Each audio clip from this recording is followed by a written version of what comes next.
Titikman muna namin yung pearl kung masarap ba yung lasa niya, kung tama lang yung tamis at saka yung kunat nung pearl.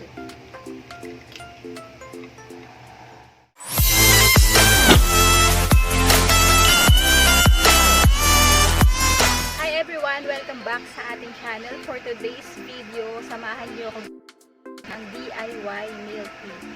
Inaapuran na ako ng mga kapatid ko magluto ng pearl. Ayan, samahan niyo ako paano ba mag-prepare nitong milk tea na to. Dahil crave na kami sa milk tea. Ilang araw na. Nakapag-milk tea naman kami. Dahil nagpag-grab kami nung mga nakaraang buwan. Ayan. Ayan guys, samahan niyo ako. Please keep on watching. Ito na guys yung ating tapioca pearl. So, ito muna yung lulutuin.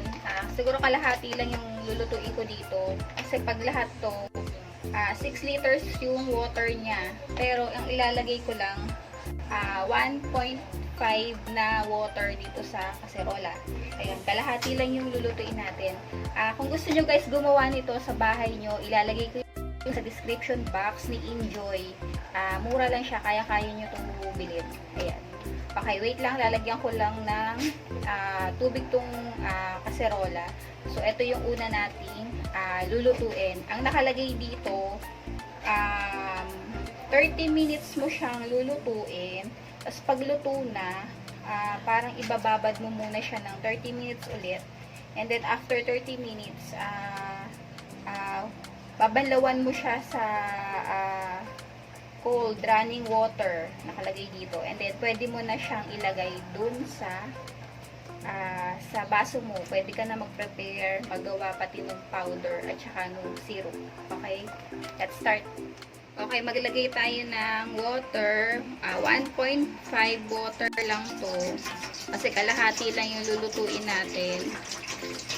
Sayang naman kung ilalahat.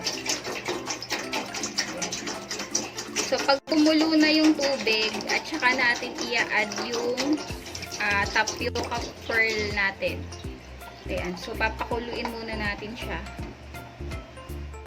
Ayan. Pag kumulo na yung tubig, so, ilalagay natin tong pearl. Kalahati lang guys yung ilalagay ko. Marami na yung kalahati.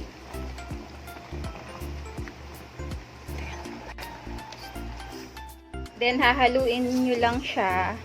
Tapos, pag ano na yan, umangat na yung pearl natin, ibig sabihin, luto na yun. Pero 30 minutes nyo siya ilulutuin. Yan. Medyo haluin lang, kasi baka dumikit dun sa kaserola. Yan. Pakuliin muna natin siya ng 30 minutes. Tapos, balikan ko kayo. Hindi, sinabit ko. After 30 minutes guys, ganito na yung kanyang itsura. Pero, syempre, habang naantay nyo yung 30 minutes, halu-haluin nyo siya para hindi siya dumikit dun sa kaserola. So, ito na yon. So, after nito, ibababad lang muna natin siya ng 30 minutes. So, i-off na natin yung kalan. Tapos, after 30 minutes ulit, at saka natin siya i-rinse ng water. After 30 minutes, guys, i-rinse nyo na siya ng water. Ayan. Lagay natin sa salaan. Okay, simutin lang natin. Ayan.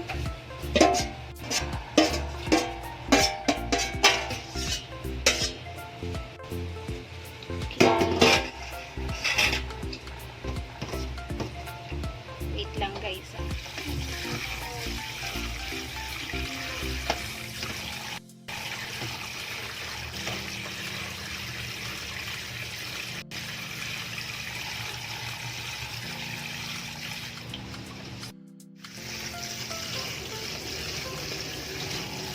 ganito na yung texture niya. Kailangan kasi guys hindi siya magdikit-dikit yung sago.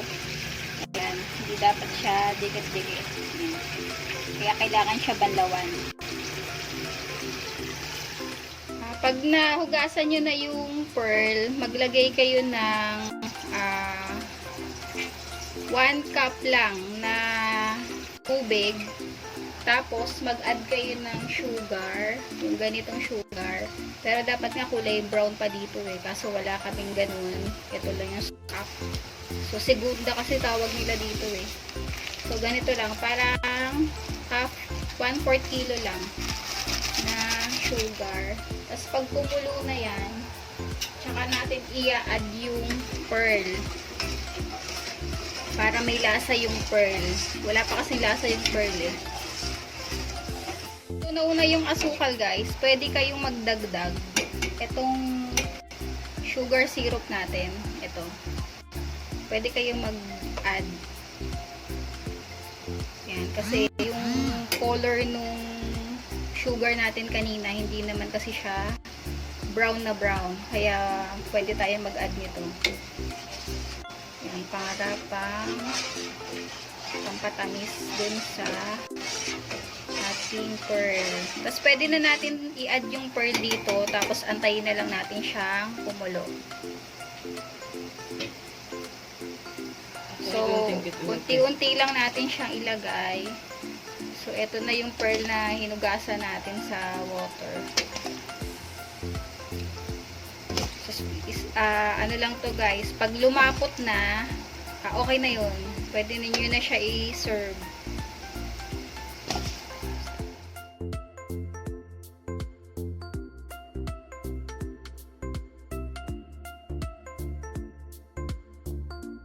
Pag malapot na siya guys, pwede nyo na siyang hanguin. Katulad ng ganito.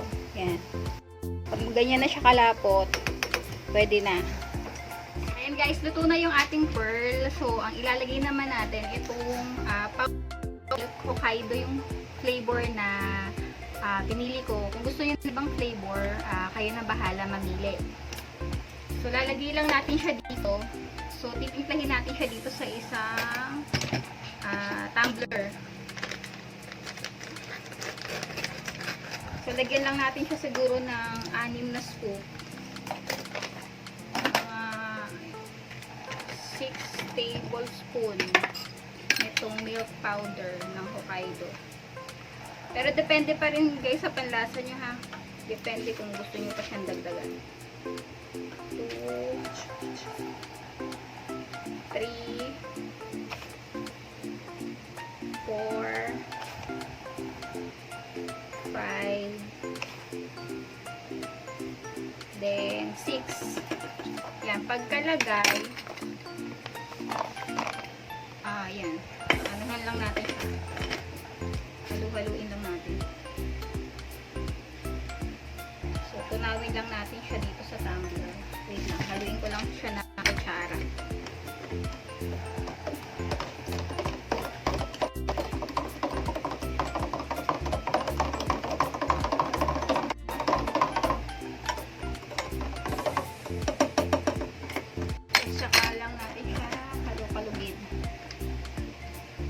Sana natapon. Ay. Maano yung takip ng tumbler. Maluwag. So, haluin na lang natin siya ng kutsara. Pag natimpla nyo na to, pwede na kayo maglagay ng pearl sa isang baso. Bahala kayo kung gaano karaming pearl.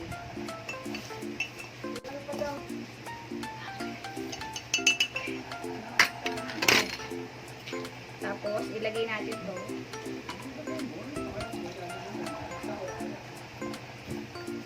Then, maglagay kayo ng ice. Yan. Depende kung gaano karaming ice. Tapos, pwede nyo pa siya lagyan sa ibabaw ng pearl. Parang design lang niya.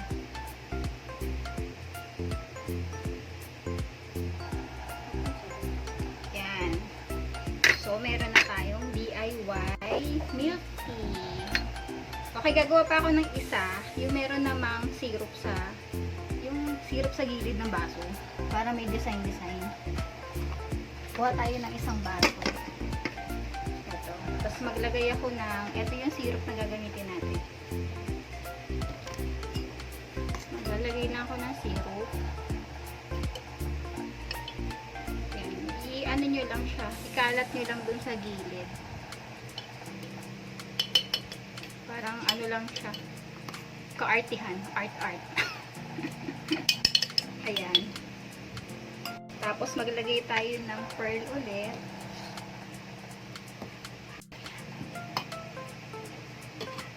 Bumubulong yung kapatid ko, damihan ko daw yung pearl.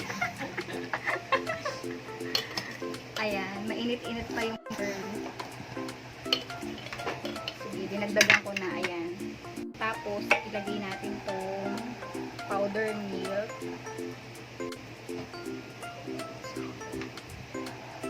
Then, mag-add tayo ng yellow. Siyempre, yung ice. Depende sa inyo kung gaano karaming ice.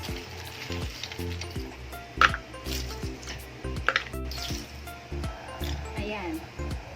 So, meron na tayong instant milk tea. Yung link ng Injoy, ilalagay ko na lang guys sa description box para pag gusto nyong bumili. Ayan, order lang kayo sa Shopee. Sa Shopee ko lang to guys binili, murang-mura. Pwede kayong mag-business. Murang-mura lang tong Injoy. Kayang-kaya nyong bilhin. Kahit siguro estudyante, kayang bilhin to. Okay guys, tikman muna namin yung pearl kung masarap ba yung lasa niya, kung tama lang yung tamis at saka yung kunat nung pearl.